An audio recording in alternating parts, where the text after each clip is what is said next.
وہ سب سے پہلے قرآن دیکھتے ہیں، پھر دیگر احادیث دیکھتے ہیں.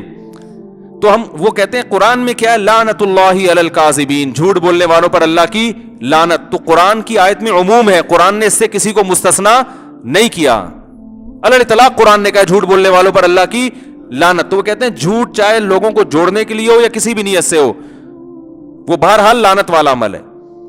اور حدیث سے پتہ چلتا ہے کہ خود حدیث میں جھوٹ جو ہے نا، کذب کا جو لفظ ہے وہ توریہ کے معنی میں کثرت سے استعمال ہوا ہے. توریہ کا مطلب ایسا لفظ جس کا سامنے والا مطلب کچھ اور سمجھے، آپ اس کا مطلب کچھ اور لو. تو اس معنی میں کذب کا لفظ حدیث میں استعمال ہوا ہے.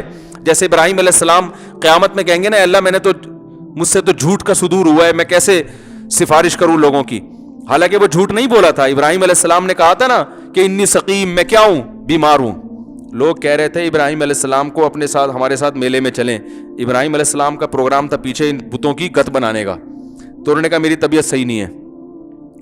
تو اب طبیعت تو ٹھیک نہیں تھی، یعنی ان بتوں کو دیکھ دیکھ کے طبیعت کیا ہو رہی ہے، خراب. لیکن پبلک کیا سمجھی، بیمار ہے. تو اس کو ابراہیم علیہ السلام کیا کہیں گے، جھوٹ. حالانکہ یہ جھوٹ تھوڑی ہے. تو اس طرح کا جھوٹ بول سکتے ہیں امام حنیفہ کی رائے کے مطابق، کہ اس طرح کا جھوٹ آپ لوگوں میں جوڑ پیدا کرنے کے لیے بول سکتے ہیں. میاں بیوی میں سلو کرانے کے لیے اس طرح کا جھوٹ بولا جا سکتا ہے. شوہر بیوی کی محبت حاصل کرنے کے لیے اس طرح کا جھوٹ بول سکتا ہے. سب بتا دیں گے تو ہاتھ پاؤں کٹوا دیں گے نا. سمجھ رہے ہیں، وہ کہتے ہیں نا سب بتا دو ہاتھ پاؤں کٹوا دوں. تو ایسی گول بات جسے کہتے ہیں. تو لوگوں میں جوڑ پیدا کرنے کے لیے بھی آپ ایسی گول بات کر سکتے ہیں. وہ کچھ اور سمجھ رہا ہو، آپ اس کا مطلب کچھ اور لے رہے ہو. کیونکہ آپ بالکل کلیئر کٹ بات کرو گے نا، وسیم نے ستار تمہارے بارے میں پتہ ہے کیا کہا ہے، تم تو جتنا اس نے تمہیں سامنے کہا ہے نا، اس سے پیٹ پیچھے اس سے زیادہ کہا ہے اس نے. بالکل سچ سچ پورا بھر بھر کے بتاتے ہیں لوگ لڑوانے کے لیے. تو حدیث میں اس سے ممانعت ہے بھائی. ایسی تفصیل میں ڈیٹیل میں جانے کی ضرورت نہیں ہے. گول مول ٹوپی کرا دو اس کو. اس کو ہم ٹوپی کرانا کہتے ہیں اردو میں. صحیح ہے نا. ٹوپی کا مطلب وہ جب ستار کہہ رہا ہے وسیم نے مجھے سنا ہے تمہارے سامنے یہ بولا ہے، یہ بولا ہے. ابے بھائی تم لوگوں کی سنی سنائی باتوں پہ کیوں یقین کرتے ہو؟ لوگ تو پتہ نہیں کیا کیا بول رہے ہوں گے. میرے سامنے بولا ہوتا تو میں تمہیں بتاتا نا. اب دیکھو اس میں کوئی جھوٹ ہوا، بات کو آپ نے کیا کر دیا، گھما دی. بھائی ہم نے تو اس سے تمہاری تعریف سنی ہے. وہ سنی ہوگی 3 سال پہلے ہو سکتا ہے، وہ والی اب نقل کر دو. جھوٹ بھی نہیں ہے، سانپ بھی مر گیا اور لاٹھی بھی نہیں ٹوٹی. یار وہ تو میں نے تو اس سے تمہاری تعریف سنی ہے. حالانکہ وہ ڈیٹ تھوڑی پوچھے گا کتنے بج کے کتنے منٹ پہ سنی ہے. اور اگر وہ بالفرض یہ پوچھ بھی لے کہ کب سنی ہے، اب چھوڑو یار ان باتوں میں کیا رکھا ہے. ہم نے تعریف سنی ہے، اب کیا تم پولیس کی طرح انکوائری کر رہے ہو. اور یہ جو باتیں کی ہے نا اس نے میرے سامنے، تو لوگوں کی باتیں ہیں بھائی، لوگوں کی باتوں میں مت آؤ. اگر میرے سامنے کی ہوتی تو میں تمہیں بتا دیتا. اب اس میں کوئی جھوٹ بھی آئے، حالانکہ اس نے کی ہے بھر بھر کے. تو اس طرح میاں بیوی کو بھی جوڑنے کا حکم ہے اس طریقے سے. بعض دفعہ ایسا ہوتا ہے کہ کوئی عورت کے کسی عیب پر شوہر مطلع ہو جاتا ہے، حالانکہ وہ عورت توبہ کر چکی ہوتی ہے. اب آپ جا کے شوہر کے سامنے بھر بھر کے پورا بتاؤ آپ کی بیگم نے یہ حرکت کی ہے، تو وہ طلاقیں ہو جاتی ہیں. اس کو گول کر دو. ابے بھائی یار ایسا ہی پتہ نہیں بدگمانیاں بھی ہوتی ہیں، خام خمیں. بھابھی تو بہت اچھی ہیں، ہم نے تو جتنے خاندان کی عورتیں ان سے ان کی تعریف ہی سنی ہے، تمہیں غلط فہمیاں ہیں. اور یہ اس طرح کر کے نا، دیکھو اچھے لوگ مارکیٹ میں بڑے چھاٹ چل رہے ہیں، لڑوانے والے زیادہ ہیں. مجھے یاد ہے ایک میاں بیوی کا کیس یہ ہوا کہ شوہر نے بیوی کو 1 طلاق دے دی.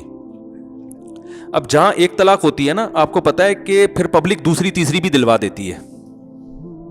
پبلک یہ کرتی ہے، جیسے شوہر نے 1 دے دی، اب لڑکی کے رشتہ دار اور محل، ابے یہ دیکھو اس نے کیا کیا ہے، ہیں طلاق دے دی بیوی کو اتنی اچھی. تو آدمی نا اب اپنی جھیب مٹانے کے لیے، اپنا عیب چھپانے کے لیے کہ میں نے غلطی سے دی ہے، وہ اور پھر بیوی پہ الزامات لگانا شروع کر دیتا ہے. او بھائی میں نے بالکل صحیح دی ہے، بالکل صحیح کیا میں نے، تمہیں کیا پتا یہ ایسی ہے، وہ ایسی ہے. وہ لڑائی پھڈا تو وہ اگلی 2 بھی دے دے گا، آج نہیں تو کل دے دے گا. ادھر عورت کو لوگ ورغلاتے ہیں، تمہیں 1 طلاق دے دی اس نے، یہ تو بڑا الو کا پٹھا ہے، تمہارے اندر تو کوئی خرابی نہیں ہے. او بھائی یہ تو دینے سے پہلے کی باتیں ہیں نا. دینے سے پہلے تو اور طریقہ ہوتا ہے، جب دے دی ہے تو اب جوڑ پیدا کرنے کا طریقہ، رجوع کرنا شریعت میں مستحب ہے کہ اگر دے دیے تو رجوع کرو. تو میں نے دیکھا کہ ایک شخص نے اپنی بیوی کو طلاق دی تو لوگ اس طرح سے ورغلا رہے ہیں, یہ تو الو کا پٹھا ہے, یہ تو ایسا ہے, یہ تو ویسا ہے, یہ فلانا ہے, وہ اور لڑائی. ایک سمجھدار آدمی تھے, ان کو پتا چلا, وہ اس کے پاس گئے, انہوں نے بولا یار ایک دی ہے نا, کہہ رہے وہ, اب میں بھی بیٹھا ہوا تھا وہاں, کہہ رہے ہیں کہ بھائی ہم نے تو اپنی زندگی میں یہی دیکھا ہے کہ ایک طلاق کے بعد تو میاں بیوی میں محبت اور بڑھ جاتی ہے. میں نے کہا چھوڑی تو بہت بڑی ہے, لیکن بات اس آدمی نے کیا کی ہے, بالکل صحیح کی ہے اس موقع پر. اور بعض دفعہ بڑھ بھی سکتی ہے, آدمی کو جب جدائی کا احساس ہوتا ہے, اس کا یہ سری جھوٹ نہیں ہے, امکان کی حد تک تو ہے نا. بعض دفعہ بھائی دے کے آدمی پچھتا رہا ہوتا ہے, تو انہوں نے اس پچھتانے والے عنصر کو ہائی لائٹ کیا کہ یار دونوں کے جذبات کو کیا کرو, ٹھنڈا کرو, لڑاؤ نہیں ایک دوسرے کو. مرد کو تانے دو گے وہ اپنی جھیپ مٹانے کے لیے اور غصے میں آئے گا, کوئی اپنی غلطی تسلیم نہیں کرتا. آج کل لوگوں میں یہ سینس تھوڑی ہے, اتنے حوصلے ہوتے تو طلاق کیوں دیتا بھائی, ٹھیک ہے نا. تو انہوں نے کیا کہا, وہ بڑے عمر کے آدمی تھے, سفید داڑھی تھی, سمجھدار تھے ماشاءاللہ. تو انہوں نے کہا یار دی تو ایک طلاق تو ایک ہی دی ہے نا, کہ 3 تو نہیں دی ہیں. تو ایک طلاق کے بعد تو ہم نے تو یہی دیکھا ہے کہ جنرلی ایسا ہی ہوتا ہے کہ محبت کم ہونے کے بجائے بڑھ جاتی ہے. تو بیٹھو ابھی کرتے ہیں اس مسئلے, اتنا بڑا مسئلہ نہیں ہے یار, یہ تو اور اچھی زندگی اب انشاءاللہ گزرے گی تم دونوں کی, تمہیں بھی احساس ہو گیا, کوئی مسئلہ نہیں. عورت کو بھی یہی کہا انہوں نے. میں نے کہا یار درجنوں لوگ اس کیس میں دیکھے, خاندانی ماشاءاللہ ایک آدمی دیکھا ہے. تو یہ مطلب ہے حدیث کا کہ جھوٹ بولتا ہے لوگوں کو جوڑنے کے لیے. تو آپ نے فرمایا ایسا شخص اللہ کے ہاں جھوٹا شمار نہیں ہوگا. تو حدیث کا مطلب ہے ایسا تو سچوں سے کروڑا گنا سچا ہے. اب ایسے موقع پہ آپ سچ بول رہے ہو. آ کے ایک دی ہے, وسیم نے ایک دی تھی, اس کے بعد اگلی 2 بھی اگلے دن ہی دے دی تھی. کیونکہ جب ایک دیتا ہے نا بیوی کے دل میں ایسی نفرت بیٹھتی ہے, پھر ہمارا تجربہ یہ ہے کہ دوبارہ پھر آپس میں جوڑ ہوتا نہیں ہے. پھر ایک دفعہ جب طلاق دیتا ہے تو طلاق ہلکی ہو جاتی ہے زبان پہ, پھر بار بار دیتا ہے. احتیاطاً بہتر یہی ہے کہ آپ وہ یعنی بزبان حال یہ کہہ رہے ہوتے ہیں, سراتن تو نہیں کہتے, یہ چل رہا ہے. تو اپنے ارد گرد نا اپنے خیر خواہوں کو اور اپنے بدخواہوں کو پہچاننے کی کوشش کرنی چاہیے. ہر چیز ہر ایک کے سامنے بیان کرنے کی نہیں ہوتی. خیر خواہ لوگ مارکیٹ میں تھوڑے ہوتے ہیں, بنتے زیادہ ہیں. مارکیٹ میں یہ شو کرنے والے کہ ہم آپ کے خیر خواہ ہیں, شو کرنے والے زیادہ نظر آئیں گے. حقیقی معنوں میں جو آپ کے خیر خواہ ہیں وہ مارکیٹ میں شارٹ ہوں گے. وہ اس طرح کے ہوں گے جو ہلکا, اب یار یہ کیا ہو گیا, کوئی بات نہیں. اور میں تو آگے بڑھ کے کہتا ہوں اللہ نہ کرے اگر 3 بھی ہو جائیں نا, اللہ نہ کرے 3 بھی ہو جائیں تو اب تو ہو گئی نا, اب ریورس تھوڑی ہو سکتے ہیں. اب بجائے لڑوانے کے, چاقو چھرے نکلوانے کے, اب جو دے دی ہے دینے سے پہلے تو چترول لگاؤ اس کے. میں تو کہتا ہوں یہ نوجوان لوگ بات بات پہ طلاق کی دھمکیاں دیتے ہیں, باپ کی ذمہ داری اپنے بیٹے کی کٹ لگا دے کسی دن کہ تو کچھ اور بات کر لیا کر, تو یہ بات بات پہ دھمکیاں کیوں دیتا ہے. طلاق تو ایسی چیز ہے بھائی, خاندان والے بیٹھے ہیں, جرگہ ہو کہ تمیز سے 10 لوگوں سے مشورے کے بعد جا کے انسان فیصلہ کرے کہ دینی ہے کہ نہیں دینی, پھر دینی ہے تو کتنی. یہ جذبات کا کام ہی نہیں ہے. جذبات میں اگر کوئی کرنے کی کوشش کر رہا تو پہلے ہی طبیعت سے کوٹ دو اس کو. ابا کی آپ محلے والے نہ کوٹیں کہ بھائی تو کچھ اور کرنا, بات کیا بات بات پہ دھمکیاں دے رہا ہوتا ہے. دینے سے پہلے تو یہ تب دے دی ہے, اب شریعت کہہ رہی ہے اب نہیں ہو سکتا, اب اس کے شر تو ہو گیا, اب اس شر کو ختم نہیں کیا جا سکتا, کم کیا جا سکتا. اب میاں بیوی ایک دوسرے پہ الزام لگائیں گے تو یہ شر کم نہیں ہوگا بلکہ بڑھے گا. نفرتیں پھیلیں گی, بچے چھینیں گے ایک دوسرے سے. عورت کا بس چلا وہ باپ سے نہیں ملنے دے گی, باپ کا بس چلا وہ ماں سے نہیں ملنے دے گا. خرچوں پہ پھڈے ساری. اب کیا ہے بھائی, خاندان والوں کو چاہیے بھائی ایک چیز ہو گئی, اب اس کو تمیز سے, جیسے آٹے میں سے بال نکالا جاتا, تمیز سے بیٹھ کے حل کرو, کوئی بات نہیں اب ہو گئی. بات تو یہ نہیں کہنا چاہیے کوئی نہیں ہے, لیکن جب ہو گئی تو اب کیا ہے, ختم. تو اب آرام سے اس کو حل کرو یار. بعض دفعہ نہیں بن رہی ہوتی, علیحدگی ہو جاتی ہے. اب اس کو بہت بڑا ایشو بنانے کی چندہ ضرورت نہیں ہے, کوئی بات نہیں. بچے اس کے بھی ہیں, اس کے بھی ہیں. بچوں کی خاطر جو ہے نا, اب آپ دونوں میاں بیوی والا تعلق تو نہیں ہے, لیکن اتنا تعلق تو ہے کہ وہ آپ کے بچوں کی ماں اور یہ آپ کے بچوں کا باپ. تو نہ آپ اس کو ماں کے خلاف ورغلاؤ گے اور نہ ماں بچوں کو باپ کے خلاف ورغلائے گی. اس کے ذمے خرچہ ہے, اور آپ خرچہ اتنا نہیں مانگو کہ اس کی جو ہے نا وہ زندگی عذاب میں آ جائے. قرآن نے کیا کہا ہے, لا تضار والدۃ بولدہا ولا مولود لہ بولدہ.